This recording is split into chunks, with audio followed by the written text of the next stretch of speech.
Alam nyo, ang sarap ng tulog ko kahit hindi siya buong 8 hours. Importante talaga ang matulog. Nagbigay sila ng food. Ayan.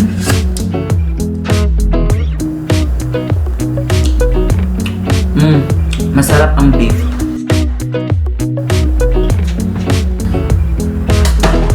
Maligo muna ako kasi gusto ko maging fresh. Kasi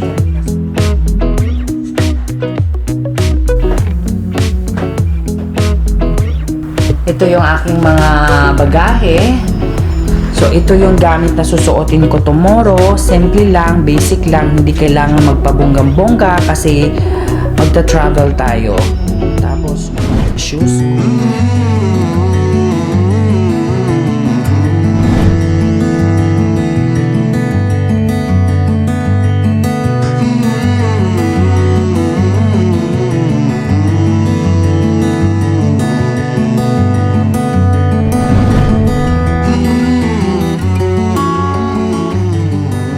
Alam nyo, ang sarap ng tulog ko kahit hindi siya buong 8 hours, kahit paidlip-idlip lang, ang sarap sa pakiramdam. Importante talaga ang matulog. Kasi doon sa unang quarantine hotel namin sa Brizo Hotel, ay hirap ako makatulog. So kanina, pumunta ako ng airport, wala akong tulog. By the way, kagaya na sinabi ko na nandito ako sa Sogo Hotel dito sa Taft Avenue. And of course, nagbigay sila ng food. Ayan. Pakita ko sa inyo.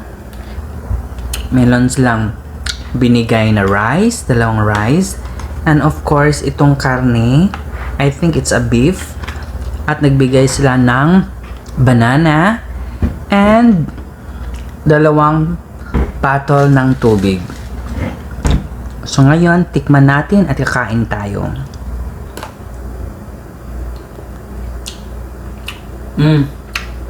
Masarap ang beef. Masarap pagkaluto.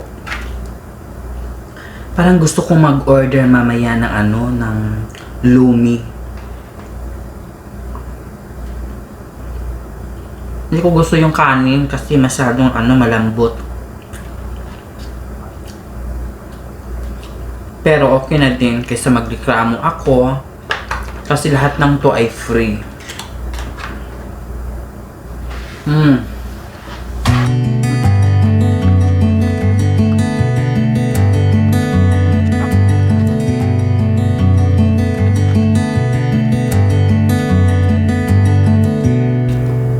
Ubusin ko muna itong aking kinakain tapos balikan ko po kayo. Para sa akin, masarap yung pagkain nila. Maganda pagkaluto, hindi matigas, malambot. Kaya, perfect siya. Alam mo, itong Sogo Hotel, meron silang sariling packaging. Sorry. Meron silang sariling packaging. Ayan Summit, Tayon, Sogo. Diba? Pero maganda naman ang Sogo. Kaya lang, yung iba, pangit yung first impression nila. Pero maganda ang Sogo.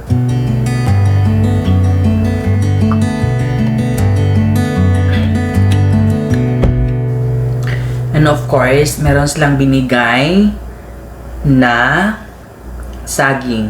At least merong saging, diba? Doon sa Brizo Hotel, walang fruits. Masarap yung pagkain, pero walang kasamang fruits.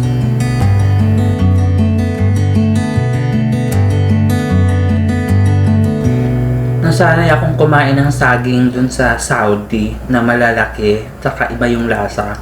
Dito maliliit, tapos iba din yung lasa, masyadong matamis na hindi mo maintindihan pero masarap siya compare doon sa Saudi.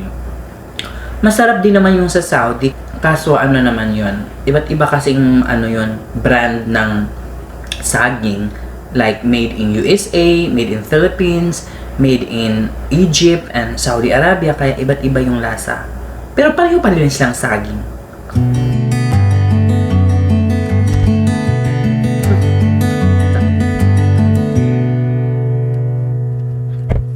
Maya-maya ay maliligo ako para makatulog ako ng mahimbing kasi Gusto ko talaga matulog ng at least 8 hours para bukas ay fresh yung aking diwa at saka pag-iisip.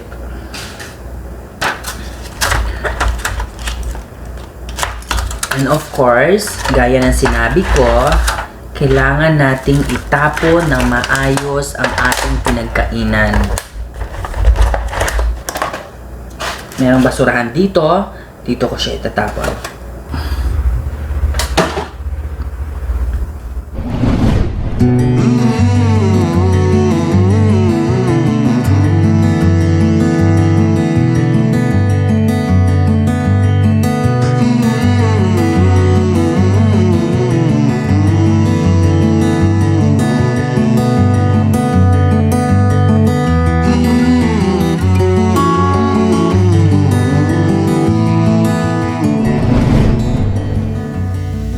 Maligo muna ako kasi gusto ko maging fresh. Kasi kanina sobrang nakakapagod, sobrang nakaka-toxic yung araw ko. Kasi nga dahil dun sa pagda-travel na bigla-biglaan.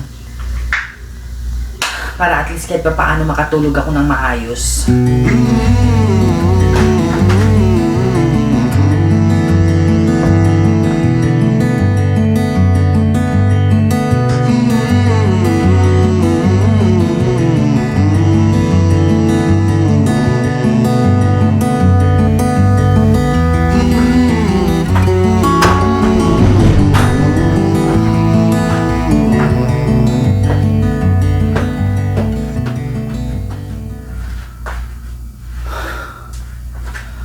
Oh my God. Ang sarap maligo kasi alam mo, meron silang heater, cold and hot water. Hindi katulad dun sa Brezo Hotel, walang hot water. Meron silang option for hot water pero hindi gumagana. Kaya naiinis ako doon pag naliligo kasi sobrang lamig lalo na sa Tagaytay na malamig na lugar. Kaya hirap ako doon maligo. Pero dito, in fairness, meron silang hot water at nag-i-enjoy akong magbabad sa tubig. Magbibihis muna ako, okay? Tapos i-update ko kayo.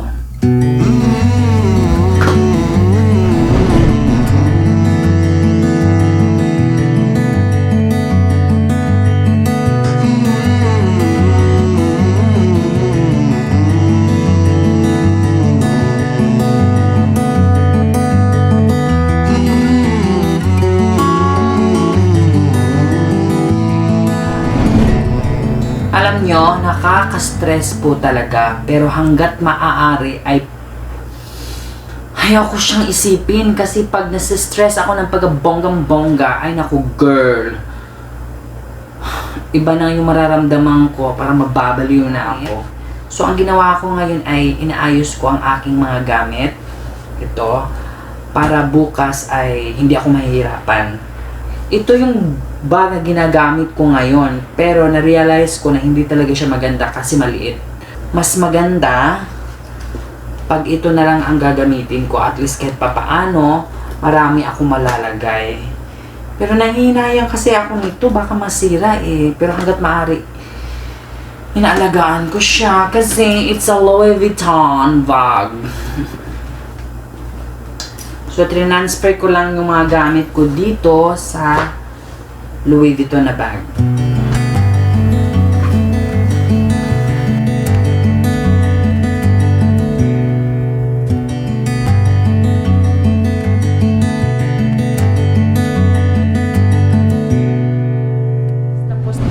Finally everybody, tapos na po ako mag-ayos ng aking mga gamit.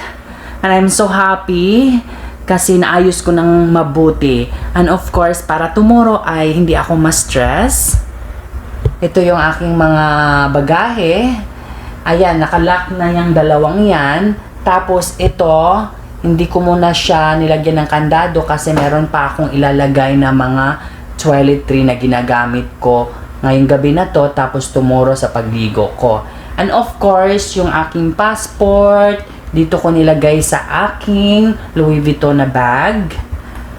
At nag-prepare na din ako ng damit na susuotin ko tomorrow para hindi na ako malilito pa. So, ito yung gamit na susuotin ko tomorrow. Simple lang, basic lang. Hindi kailangan magpabonggang-bongga kasi magta-travel tayo. Tapos, yun ang shoes ko. Yan lang po. Dito ko nilagay ang aking mga jewelry at saka ang aking iWatch.